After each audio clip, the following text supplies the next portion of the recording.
Inspector सर, आप दोनों को क्यों लॉकअप में लेके जा रहे हैं? क्योंकि हमें नहीं मालूम कौन सा असली है और कौन सा नकली। मा खालायनदां जेलावसो लांसिगोन। लेकिन सर, बिना लॉकअप में लेके जाए भी तो हो सकता है। देखो मैम, हमें पुलिस का काम करने दो अच्छी तरह से, और ये किडनैप का मामला है, ऐसे हम नहीं छोड़ सकते। लेकिन सर नकली तो वो है जो सोया हुआ है। असली और नकली हम पता लगाएंगे। रादाय मा जागोन दा मा खालायनो नागिरदों नोंखौबो लांसिगोन खोमा। लांथो आं गिया आं सैथोआव दङ आंनो रादाय जेलाव थानांगौ लकआपआव थानांगौ जेराव थानांगौ थागोन आं थेवबो आं गिया मानोना आंनो असली अक्सिनि थाखायसो गिनांगौ बियो। सर क्या सब कुछ घर में ही नहीं हो सकता? क्यों लेके जाना है? मैं अकेली हूँ। नहीं, हम सब कुछ जानने के बाद ऐसे नहीं कर सकते। वैसे भी इन्होंने कहा है इसको किडनैप किया गया था। नों मानो बुंनांगौ पुलिसनि सिगाङाव किडनैप जादों होननानै? बेफोरखौ मानो खिन्थानांगौ? आंथ' बेबायदि सानाखैमोन ना। क्या बोल रहे हैं आप लोग? हिंदी में बोलो। इंस्पेक्टर सर, मैंने जैसे कहा मैं असली रादाई हूँ, तो मैं इसलिए डरता भी नहीं हूँ। आपको जहाँ ले जाना है मैं जाऊँगा। इंस्पेक्टर सर, क्या आप देख के भी नहीं देख पा रहे? वही नकली है। मुझे भी उन लोगों ने मुझे किडनैप किया और देखा मेरी हालत उन लोगों ने क्या मेरा एक्सीडेंट भी किया। आप उसे ही लेके जाओ, मैं असली हूँ। चुप रहो, मैं दोनों को भी लेके जाऊंगा। यहाँ पे हम नहीं बता सकते कौन असली है कौन नकली है। चेहरा तो दोनों का ही सेम है, तो हम बता कैसे सकते हैं? इसलिए हमें डीएनए टेस्ट करना पड़ेगा, डॉक्टर के पास जाना पड़ेगा, सब कुछ अच्छे से देखना पड़ेगा। सिर्फ मुंह से बोलने से कुछ नहीं होता, समझा? चलो जल्दी निकलो। उठो। हाँ, हम तो जाने के लिए तैयार है। हम नहीं डरते सर, हम असली है, हम नहीं डरते। ये तो बाद में पता चलेगा कौन असली है। आं गिखाया जेराव लाङो बेयावनो थांगोन। आं बुंखादोंमोन ना पुलिसखौ लिंनाङा होननानै। दा गोरबोरसो खालायजोब्बायना। थाबानो जाबाय सानैबो जेरावनो। दाबा मा खालायो मा मायो? आं गिया रितु, आं गिया।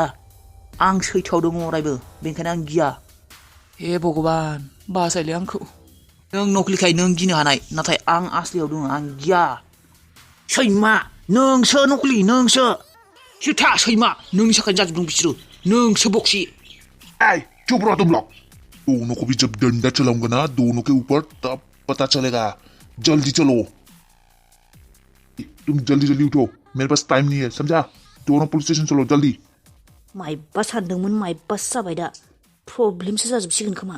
नोंखौ गाराङो, नोंनि थाखायनो जाजोब्बाय बेफोरो। नों गिगोनानो बक्सि, मानोना नोङो 2 नाम्बारसोना, आंसो असलि। बेबायदि जानायानो नङामोन। नों गावबा गावनो एक्सेप्ट खालामना लानांगौमोन जे नोंनो बक्सि होननानै, नङाबा दिनै बेबायदि जानायानो नङामोन। दा नोङो पुलिसनियाव लांगोन, जोंखौ पुलिसनियाव लांगोन। आंथ' असलिखा, आंहा जेबो गिनो गोनां गैया। नों हमजागोन, नोङो उम्ब्रुकेट मोनजाखागोन। नोंसो उम्ब्रुकेटनि जेल जागोन, मिथिबाय? नोंखौसो फासायखागोन आं फैफिनखागोन बे जेलनिफ्राय। जेल नङा, जोंखौ लकआपआवसो लांनो नागिरदों, मिथिबाय? जायखियानो जाया मानो, आं खारग'खागोन, नों खारग'खाया। नों टेनसन लानो नाङा, मिथिबाय बक्सि? आं खारग'खागोन, नोंसो खारग'वा। डीएनए टेस्ट खालायबा मायबा खालायबा आंनिसो असलिफोरा नुजाजोबगोन। नोंना बक्सिसो नुजागोन, बक्सि, मिथिबाय? जेब्ला नोंसा नुफा हालानि थैखौ नोंजों गोरोबहोनानै नायगोन, होमबानो मोनथिगोन नों सोरनि फिसा, मिथिबाय? बे माब्लाबाबो जाखाया। नोंसोर आंनि बिफाखौ माब्लाबाबो नागिरना मोनखाया। हालासो हाला। सर प्लीज इन दोनों को लेके मत जाओ। नहीं, ऐसा कुछ नहीं हो सकता। तुम लोग का बातें करना हो गया तो चलो, जल्दी चलो, बैठो गाड़ी के अंदर जल्दी। सन्जीब, नों गासैखौबो मोजाङै नायबानो जाबाय। आंथ' दा लकआपआव थाबा फनबो लानो मोननाय नङा। माब्लाबा रेहाय मोनो, माबा खालायो बिसोरो। डाक्टरा मा खालायो, पुलिसाबा मा खालायो, बेसेबा सम नांगो बेखौथ' मोनथिनाय नङा। मबाइलबो लानो होनाय नङा खोमा। नों स्टुडेन्टफोरनो मोजाङै खिन्थाबानो जाबाय बाथ्राखौ। टेनसन लानो होनाङा बिसोरखौ। दे जागोन दे, नों मोजाङै थाबानो जाबाय। सर, मैं असली हूँ, मुझे छोड़ दो। अबे चुप। थाथो, लाली चलता हूँ, अच्छे से रहना। तुमने बहुत हेल्प की हमारी। हाँ, तुम अच्छे से रहना। मैं और संजीव पुलिस स्टेशन जरूर आएंगे तुमसे मिलने। चलो, हुआ कि नहीं?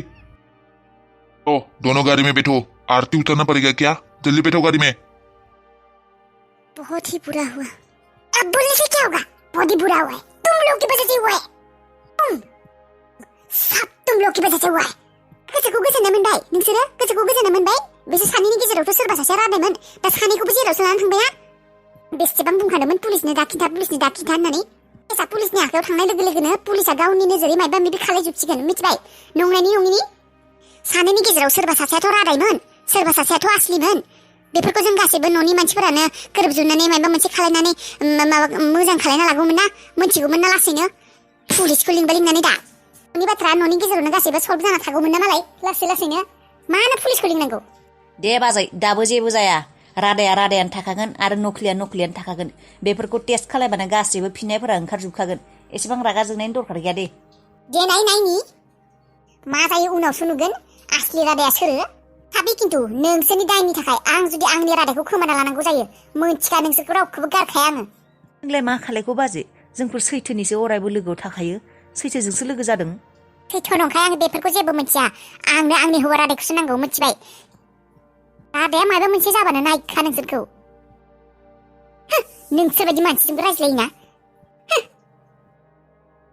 अरे ये क्या बोल के गए अरे कुछ नहीं लाली ये तो पागल है जो हुआ बहुत बुरा हुआ बेचारा राधा है बिना वजह पुलिस स्टेशन जाना पड़ रहा है हाँ वही तो सोचा कुछ था कुछ और ही हो गया उसकी बीवी कैसी है उसकी वजह से ये सब हो रहा है अगर वो समझ लेता ना वो मान लेता कि वही बोक्सी है तो ऐसा नहीं होता हाँ उसकी बीवी के पास दिमाग नहीं है हाँ वही तो सजा देने के लिए भगवान ने इतना हेल्प किया था हमको मेरी गाड़ी के सामने आ गया नकली फिर हमें घर पे लेके आ गया फिर तुम लोग भी आ गए कितना अच्छा सा चल रहा था एक्चुअली तुम लोग को उसकी बीवी को लेके आना ही नहीं चाहिए था उसकी बीवी को लाके सब कुछ गड़बड़ हो गया लेके आना ही नहीं चाहता उसको इस नकली को कोई पकड़ के रख के फिर जो राधा है उसको ही जाना चाहिए था सब कुछ प्रॉब्लम हो गया हाँ मैंने भी तो ऐसे ही सोचा था लेकिन राधा को भी गुस्सा आ गया फिर पुलिस को बुलाने के लिए बोला किसने सोचा था ऐसा होगा अब होने को कौन टाल सकता है हौवा हिन्जाव मानिया साला थैबाय नामायोलै साला फाफिफोरा दाबो फैनो रोंला अबे नोम्फानि बिमा बिफा खर' जानायाव बे जायगायाव थांदों बिसोरलाय दासिमबो फैनो रोंला सैखांलासो आं बिसोर सानैखौ नायबाय थादों र' बिसोर सानैखौ बोराय बुरै जाबाय बांद्रायसो सेंग्रा सिख्ला बायदि मोनग्रा जादों खोमा हा फन मोनसे खालायनो हाया नामा बिसोर फन मोनसे खालायनो हाया गथ'बो सासे गालांदों बेयाव रुवाथियाबो गैया आंहासो जेखेंबो डिस्टार्ब र' साला फैथों र' सानैबो आंखौ दाहोना बायदि मोनबाय थादों नामा गथ'फोरखौ ओंखाम संना जाहोबाय थानो गावसा साला गियान गैया दानो फैना बुंफैगोन दादै आबानो ओंखाम होदोंना मायबा जाहोदोंना होननानै हाब आंखौ माबा रुवाथि दाहोना बायदि मोनदों नामा एथ' गोबाव लायो सोरबा हो हस्पिटालाव थांनाया एफा गोबाव लायो सरकारि हस्पिटालावथ' थाखायो बिसोरो प्राइभेटआवसो थांदों सरकारियावबोसो गसङै गोबाव लायो बे प्राइभेटआव गोबाव लायो नामा सैमानि जात गोजा साला थै दासो रादायखौ पुलिसा लांखांना टेनसन मोनदों र' आङो गुबुन बाथ्राखौथ' टेनसन मोनाखै आं नाथाय बे बक्सि आरो हालाजोंसो फोथायनो हाया बिसोर जुदि पुलिसखौनो बायो डाक्टरखौनो बायो मा जागोन मानोना पुलिसफोराथ' खायसे मोनथिखागौ माबायदि फैसाल' सिनायो थै मायबा प्रब्लेमसो जालायसिगोन नामायलै बे गासैबो बे रितु बाजिनि थाखायनो जाजोब्बाय बेबायदि जोंफोर सानदोंमोन रेकर्ड खालायनायनि उनाव गासैखौबो खोन्थिजोबनानैसो पुलिसनो हैगोन होननानै बे बाजैयाबो फैनानै उल्थां फुल्थांसो जाजोब्बायना सोर मिथिगौ आरो बाजैया बेबायदि फोथाया खालायगोन होननानै आं बुंनायनि उनावबो हौवाया बुंनायनि उनावबो लालिया बुंनायनि उनावबो बेबायदिनो फोथायाबा रागा जोङा मा रादाया रागा जोंना पुलिसखौ लिंबाय दा मा जाखो थै जोंबो रागायावनो लानाङै डिसिजनफोरखौसो लाफ्लांबाय ना मायोलै उनाव रादाया माबा प्रब्लेम जाहैयाथ' बे बक्सियाबो खम खिलारि नङाथ' बियो मोखां सार्जारि खालायनानै सम्पतिनि लबा बेबायदि फैनाय मानसि बेसेबा गिदिर मानसिजों आखाइ दङ बिहा जेबोखौनो खालायनो हायासै माथो जोंफोरलाय माबायदि सार्जारि खालायनाय माबायदि माबानाय माबोरै जालांगौ जेबो मोनसेबो बाथ्राखौनो मोनथिनो हायासै खालि बक्सिल' होननासो मोनथिबाय थै ओरैनो थांगारजोब्बाय गासिबो जेबोखौनो खालायनो हायासै बेले सोर गावनि सोर मालायनि हमनोनो हाला आंखौ मा रावबो गावनि होननानै सानला नामा जुदि रादाय आरो सनजिबजो थार बुंदोंमोन बे बक्सिसो होननानै होमबा बक्सि आरो दादैया आंखौ एसेबां बोसोरनिफ्राय धोखासो होगासिनो नामा आंजों खोमसि गेलेगासिनो नाथाय आरो गुबुन फारसेथिं साननो थांब्ला आंहा रावबो गैयि जानायाव दादै आरो बक्सियाथ' आंखौ मदद खालायदोंमोन दिनै आं जाय मेगनखौ मोनदों बिसोरनि थाखायसो मोनदों मानो होनबा आंखौ बिसोर बेबायदि खालायनो बिसोर गाज्रि जानायमोनब्लाथ' आंनो मेगनखौ माब्लाबाबो होनाय नङामोन बेनिफ्राय आरो रादाया आरो मानो नंखाय बुंनो रादायाबोथ' आंनि हौवा आरो जोंहानि न'खराव जानाय बाथ्राफोरखौथ' गुबुन मानसिया बारा मोनथिखाया रादाया मोनथिगौ आंनि अफिसनि साफा सानै मानसिफोराथ' मोनथिगौ रजिया मोनथिगौ आरो बिसोर दादैजों बक्सिजोंनो मिथिगौ आंहाथ' बांद्राय मानसिफोरजों थांलाय फैलायबो गैखाया होमब्ला मा बेफोरो आरो रादाया बुंदों बक्सि आरो हालाया बिखौ बुथारनो नाजादोंमोन होननानै बिसोरनि थाखायनो खमायाव थांदोंमोन होननानै माखौ साननो माखौ मा खालायनाङो अबे थारमार एसे कनफिउजिं सोर गावनि सोर मालायनि हमनोनो हाला आं र' दादैखौ मोजाङै सोंनि र' आं सोंबा आरो सोरबा खिन्थागोन जानो गावनि गोरोन्थि मावदों होननानै गावहा गोरोन्थि मावदों होननानै नाथाय आं सोंनोथ' नांगोनानो मोनथिनोथ' नाजानांगोन एटलिस्ट आं बाथ्राखौथ' बुंनांगोन दे मा जागासिनो आंबो रावखौबो फोथायनो हाला जेरैबायदि सोलिगासिनो आंनि जिउआव मानसिफोरखौ फोथायनोनो हाला जाजोब्बाय आं र' बयखौबो नायगोन आं सोर माबायदि सिरि सिरि नायखोमाबाय थागोन आं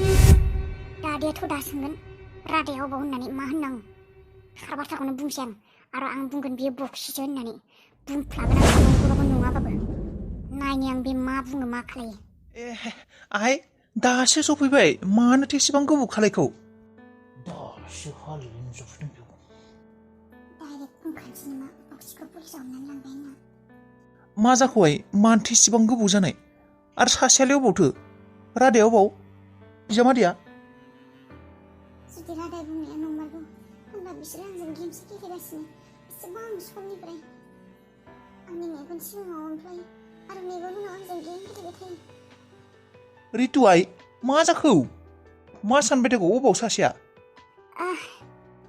गैया दादै बक्सिखौ पुलिसाव हमनानै लांबाय मा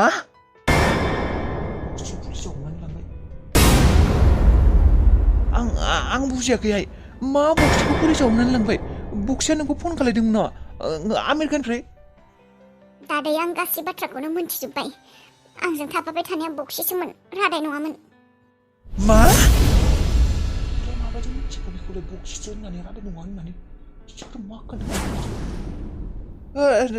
मा बुंदों आइ नोङो मा जानला मानला बाथ्रा बुंदों आं हमनो हायाखै जानला मानला बाथ्रा बुङाखै दादै आं नोंसोर आंनि गोसोजों गेलेबाय दंमोन ना निजेनि गावनि मानसि गैया होननानै आं नोंसोरखौ निजेनि होननानै सानोमोन नाथाय दादै नोंसोर आंजों बेबायदिसो गेलेबाय दंमोन मा एसेबां दुखुनांथाव बाथ्रा बुंखौ नों आइ दिनै आंनि अननायखौ जोंफोरनि अननायखौ फोथायनायखौ बेबायदिसो फिननाय होबाय नों आइ